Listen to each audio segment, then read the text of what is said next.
I never thought I'd be the kind of person to hold on to revenge.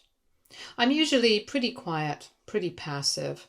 I avoid drama, keep to myself, and let people believe what they want about me.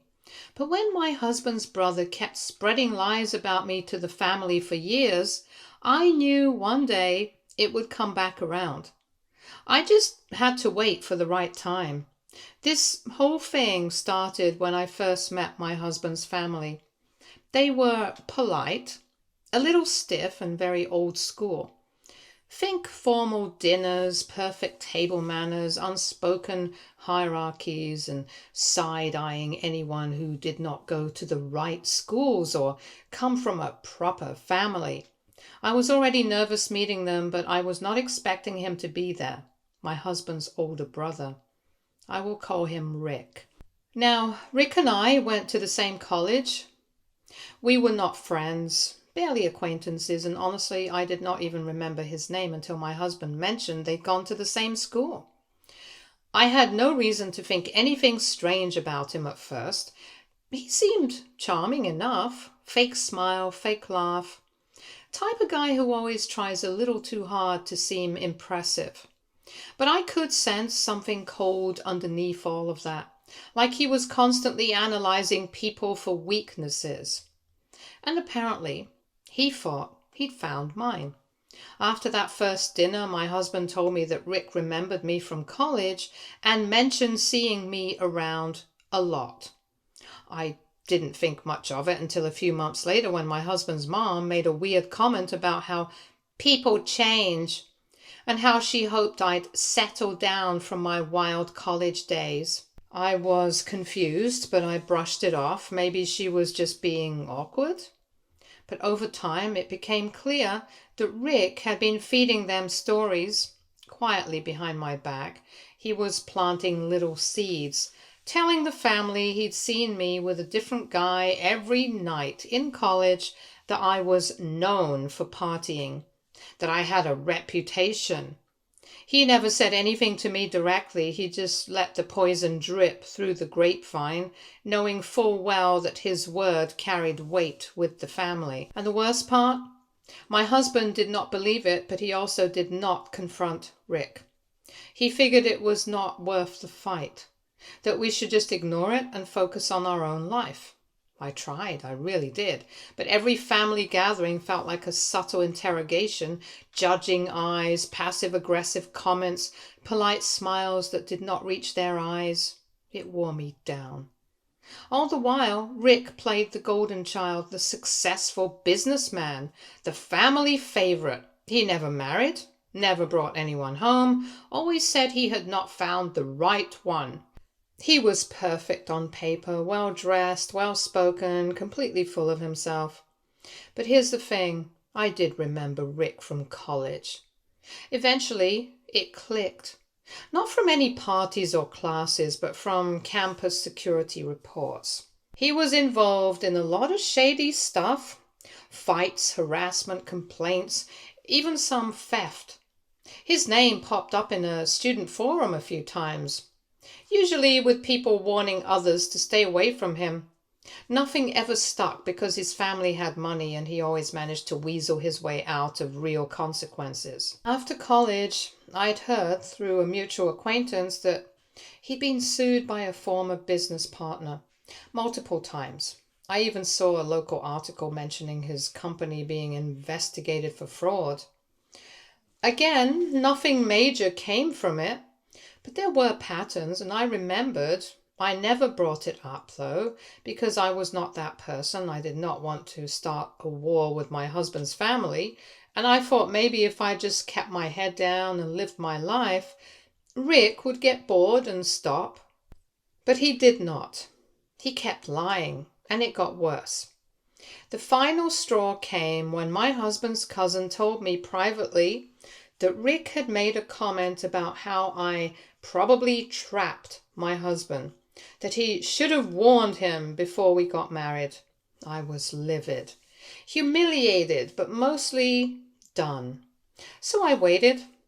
Rick had never brought a girlfriend to a family event, not once. But this year, He showed up to the big family dinner with someone new, a woman named Claire.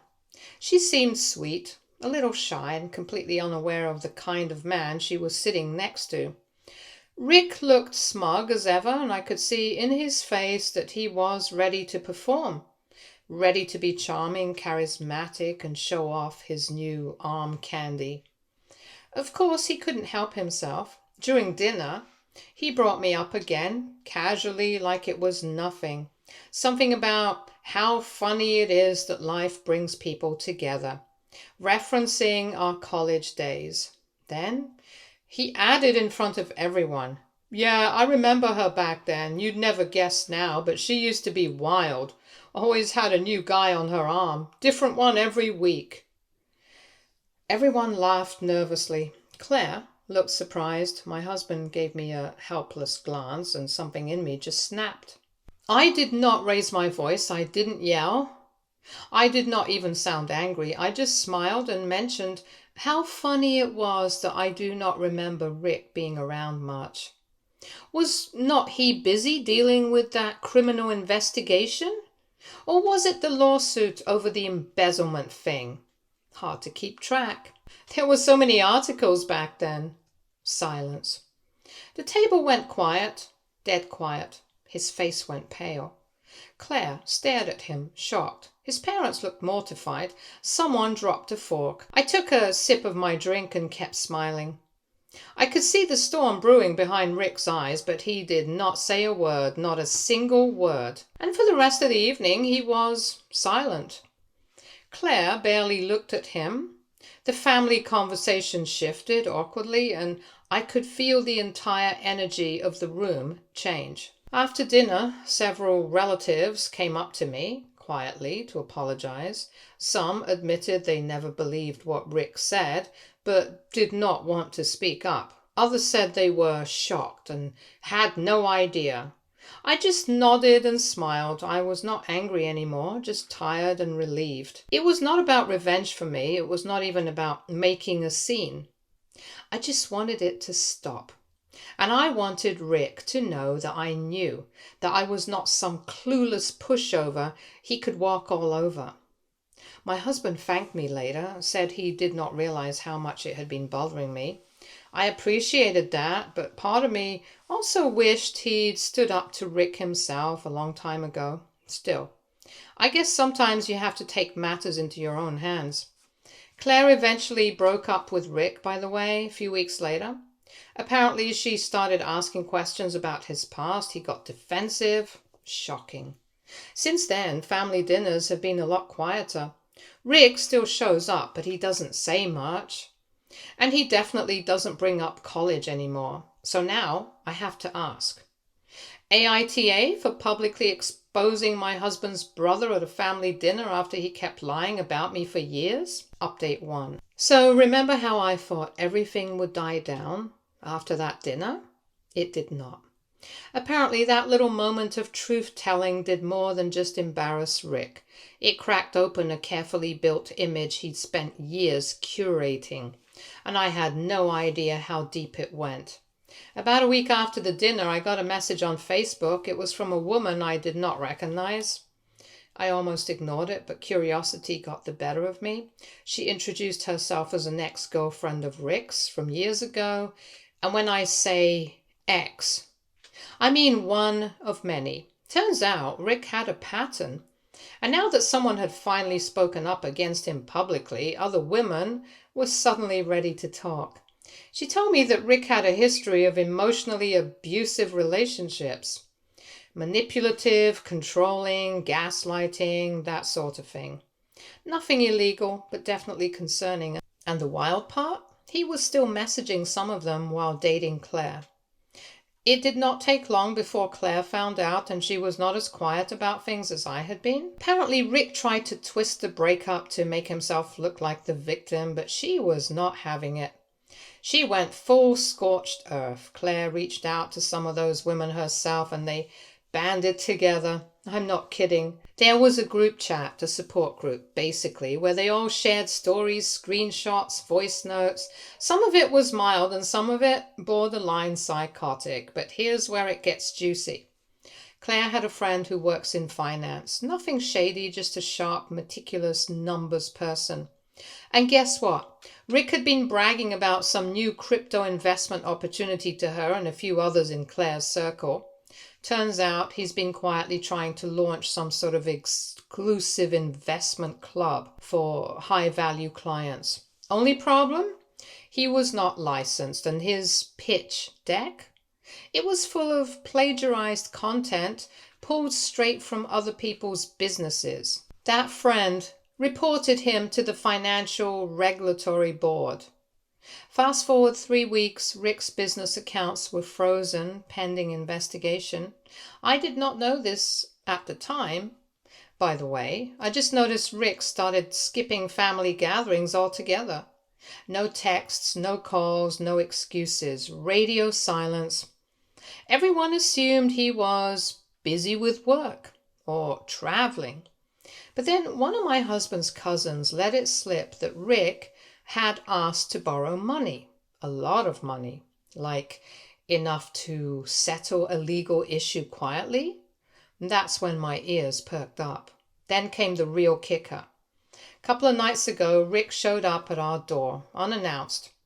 He looked like hell, like he had not slept in days, hair a mess, shirt wrinkled, no smug attitude, just deflated. I did not even know what to say. My husband answered the door and I stood behind him watching quietly. Rick asked to come in, said he needed to talk. We let him in. He sat on the couch and apologized to me for everything, the lies, the gossip, the years of passive-aggressive jabs. He said he was trying to protect the family from making a mistake back when my husband and I got serious. That he thought I was not good enough because I was not from the same background. I did not say a word, just stared at him. Then he admitted the real reason for showing up.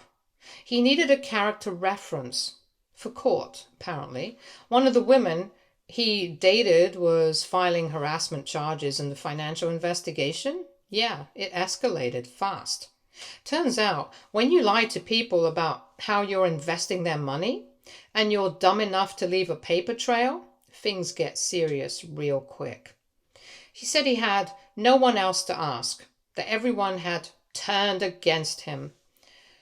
My husband shut it down immediately and told him to leave and never come back, and for the first time ever, Rick did not argue. He just got up, nodded, and walked out.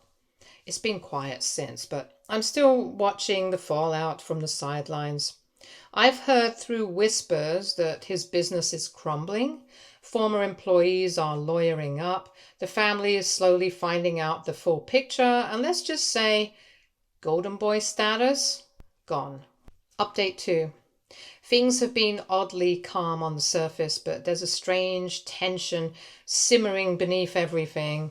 Like we are all holding our breath, waiting for the next thing to happen. Rick hasn't contacted us again since that night he came to our door, and we have not seen him at any family gatherings. But his absence has become the elephant in the room. No one says his name, but it's obvious everyone's talking about him somewhere else. I recently found out through my husband's cousin who works in real estate that Rick tried to liquidate one of his properties fast. He was apparently desperate for cash and trying to sell a townhouse well below market value. It was in his name but tied up in some legal complications. Something about unpaid taxes and a lien from one of the people involved in the financial fallout. The sale did not go through. That's when the family started realizing this was not just some misunderstanding or business hiccup. My husband's parents, who had always defended Rick without question, finally asked my husband if he knew more than he'd let on. It was awkward. We sat there in their kitchen while they skirted around the topic, clearly uncomfortable but too proud to directly admit they were concerned. My husband did not go into detail. He simply told them Rick had made mistakes that were catching up to him. That was enough. His mom got quiet. His dad looked angry, not at us, but in that stunned, disappointed kind of way. I think they're still clinging to the hope that this is all fixable, that Rick can somehow pull himself out and put things back together. But from what I've heard, he's not handling things well at all. A friend of a friend saw him at a bar in another part of town looking rough. Same story from two other acquaintances, unshaven, distracted, drinking alone.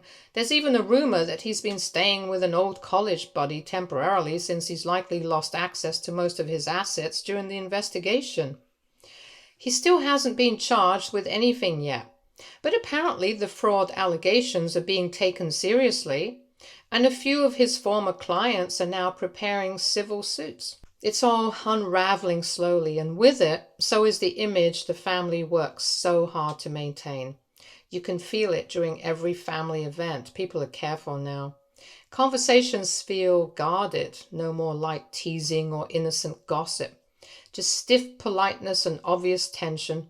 Some of the cousins have taken sides, quietly defending Rick, saying everyone makes mistakes and that it's cruel to turn our backs on one of our own. Others aren't saying anything at all, but I've noticed a shift in how they interact with me. Suddenly I'm not being scrutinized. No more awkward glances or passive-aggressive digs. In fact, a few have gone out of their way to be friendly, almost overly so. There's something strange about watching people backpedal their judgments in real time. It's not that they have changed their minds about me out of respect. It's more like they're realizing they were wrong to trust Rick so blindly and now do not want to be associated with his mess. In the middle of all this, Claire, the girlfriend Rick brought to the dinner, has quietly stayed in contact with me. She did not say much at first, but she reached out again recently to thank me. She moved out of the city and is focusing on rebuilding her life, and she told me that being with Rick made her question herself constantly. She did not realize how manipulative he was until it was over. Her message felt genuine. She did not want sympathy, just closure. I wished her well and told her I was glad she got out when she did. I think a lot about how this could have gone differently. If I had spoken up sooner, if Rick had never targeted me in the first place, if my husband had confronted him years ago. But what's becoming clear is that this was not just about a few lies or bad behavior. Rick's entire foundation, his career, his reputation, his relationships, was built on manipulation and half-truths. Eventually, it was going to collapse. I just happened to be the first one to stop letting him get away with it. There's a part of me that still feels weird about the whole thing. Not guilty exactly, but maybe a little uncomfortable with how far everything has spiraled. I did not want to ruin someone's life. I just wanted peace. But the truth is, I did not ruin anything. Rick did that to himself. I just exposed a crack in the wall he'd been patching for years. And once the light got in, the whole structure started to crumble. Last time I saw his parents, his mom looked older, tired, like someone who was coming to terms with the fact that the son she thought she raised was not the man he pretended to be. She did not say anything, but she hugged me before we left. For the first time, it did not feel stiff or forced. It felt real. We are supposed to have another family gathering next month. Everyone's already speculating whether Rick will show up. Some think he will try to clear the air. Others think he won't dare. Personally, I think he's too ashamed to face the family right now. Or maybe too angry. He's the kind of person who's always needed to be in control, and now, for the first time, he has none. Whatever happens next, I'm not worried. I've said my piece. I'm done playing defense. If he comes back into the picture, I won't pretend like none of this happened. And if he disappears for good, well, that wouldn't be the worst thing either. Update 3. Hi, it's been a while. Thought I'd give you an update. I knew Rick was petty, manipulative, and arrogant, but I did not realize just how far he was willing to go until I became a target. again. This time, strategically. It started with anonymous messages. First, it was just a weird DM on Instagram from a burner account, nothing too crazy, just vague insinuations. Then I started getting emails, and they did not threaten me outright, but they hinted at legal trouble, claimed I was involved in spreading defamatory lies, and warned that people talk. It was clear from the language that it was someone trying to intimidate me without stepping over a legal line. It did not take long to figure out it was Rick. What tipped me off was a screenshot someone else received, this time from another anonymous email that tried to paint me as a malicious actor trying to ruin Rick's business and personal life. The person who got it? Claire's lawyer. Apparently, Rick was trying to compile some kind of evidence trail to imply that I had coordinated with Claire and the other women to bring him down, like we were some anti-Rick task force. It was desperate, but the fact that he was now involving legal professionals, that made it serious. My husband and I consulted an attorney. We were not looking to sue yet, but we wanted to protect ourselves. We gathered everything, the burner accounts, the anonymous messages, screenshots from friends, even the messages Claire forwarded from her legal team that mentioned my name. Our lawyer confirmed what we suspected. Rick was trying to shift blame by manufacturing a narrative in which I looked like the instigator, hoping to discredit all the people coming forward against him. He thought if he made me look unstable or vindictive, he could unravel the entire case by extension. What he did not realize was that this little move made things worse for him. Claire's lawyer submitted the messages to the judge overseeing her harassment complaint, along with our signed statement clarifying our limited contact and Rick's pattern of deflection. It's now part of the formal record, and since Rick was already under scrutiny for financial misconduct, the court did not take kindly to him trying to harass witnesses or fabricate distractions. It triggered a new wave of investigation. Meanwhile, the fallout in the family was starting to get ugly. Not quiet anymore.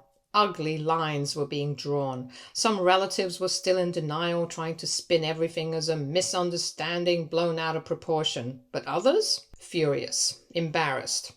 People who had invested with Rick or vouched for him professionally were being dragged into the mess. One of his uncles apparently had to hire a lawyer himself because he'd signed off as a silent partner in Rick's now defunct consulting project.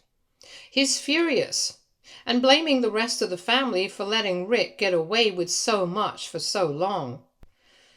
At the last family gathering, a full-blown argument broke out. Voices raised, accusations flying. Rick was not there, but his name dominated the room like a bad smell. His father stood up and walked out halfway through the night, clearly humiliated. His mother stayed, but she did not say much, just sat in silence, staring into her glass of wine. What shocked me the most? A younger cousin pulled me aside later, completely shaken. She admitted Rick had always made her uncomfortable growing up, that he was weirdly invasive and dismissive of boundaries. Nothing illegal, but deeply unsettling.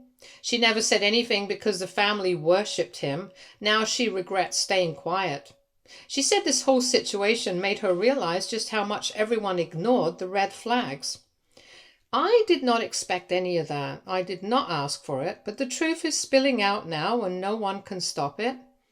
Rick apparently is trying to leave the state. A friend of his from college told someone, we know that he's been quietly selling off everything he can, furniture, equipment, even his car. He's avoiding court dates when possible and filing continuances. He's buying time. But his name is tarnished. His assets are tied up, and most of the people who once supported him have either ghosted him or turned on him. He has no safety net anymore. Part of me expected to feel triumphant. I do not. I feel sick, honestly. Watching someone who deliberately tried to destroy my reputation now unraveling in front of everyone should bring satisfaction, but instead, it feels like watching someone implode while still swinging blindly at everyone around them. And here's the worst part. He's still convinced he's the victim.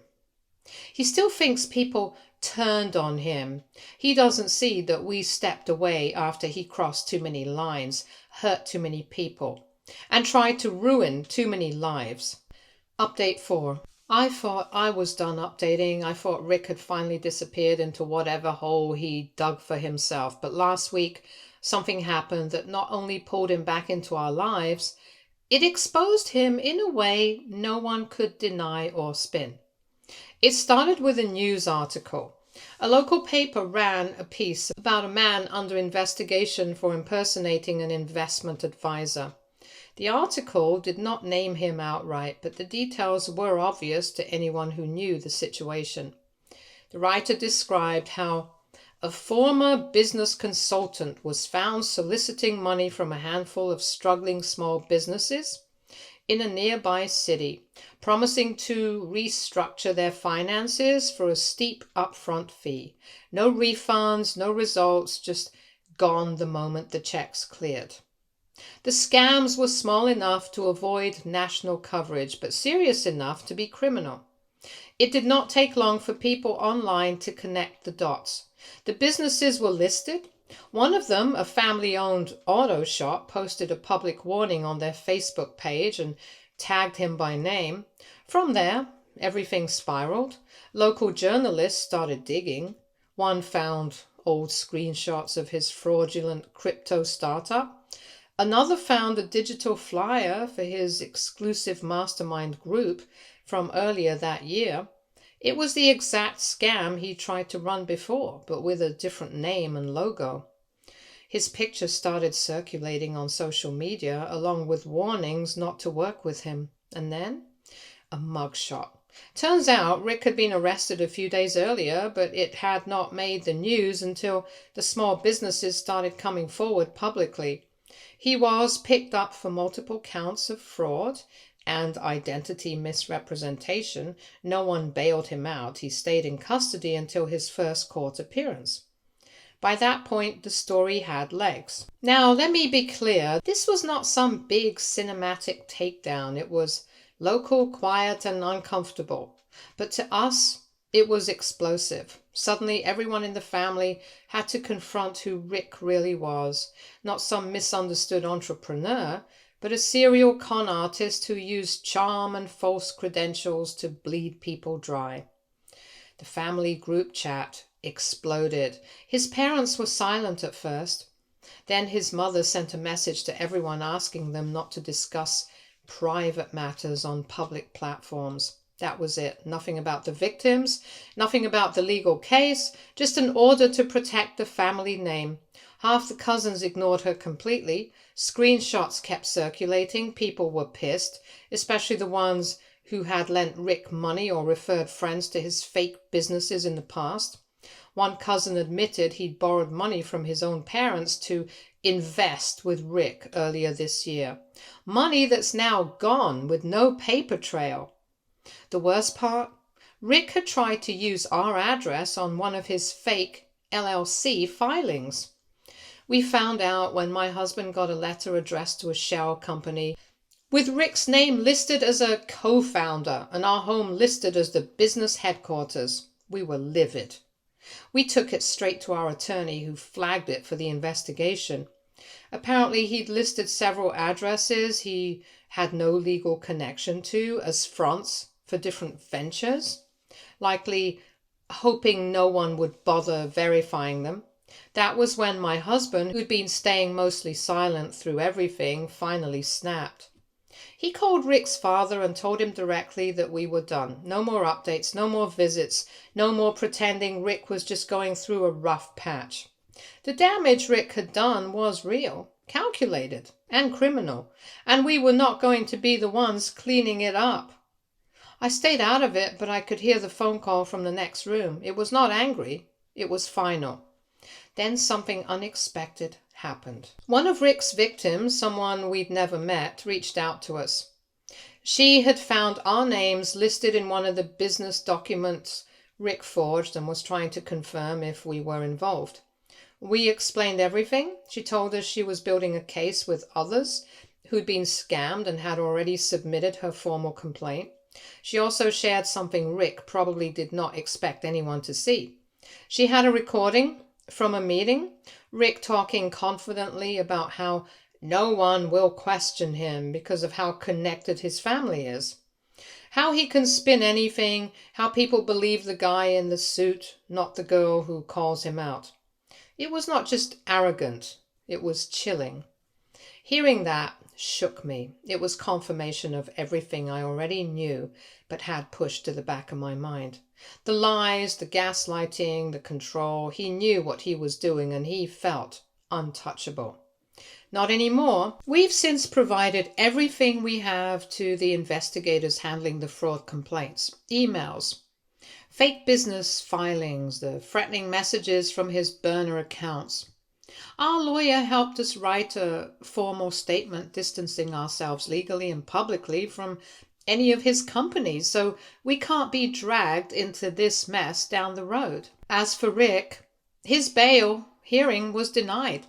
He's been held until trial. Some family members are still trying to clean up his image privately. They're calling it a mental health issue or claiming he was pushed too far by stress. But no one's buying it anymore. The damage is public, documented, and irreversible. I do not know how much time he will serve or if he will ever admit what he's done. Knowing Rick, he will probably go down swearing he was the victim. But at this point, none of that matters. Because for once, finally, everyone sees him for who he really is. Update 5. Just got confirmation this week, Rick took a plea deal. No dramatic trial, no big fight in court. His attorney negotiated a deal in exchange for reducing sentencing, and he agreed to plead guilty to multiple counts of fraud and identity misrepresentation. He's facing a few years in state prison, followed by probation and restitution payments to his victims. It's not the kind of justice that makes headlines, but it's justice all the same. The plea agreement includes a clause barring him from operating or advising any financial or investment services for the foreseeable future. His parents have not said much. They have gone radio silent. A few relatives quietly apologized to us, but it's clear the family just wants this buried now. As for us, we're moving on. No more whispers, no more shadow games, just peace. Rick made his bed and now finally he's lying in it. Stay tuned for more stories from our girl relationships.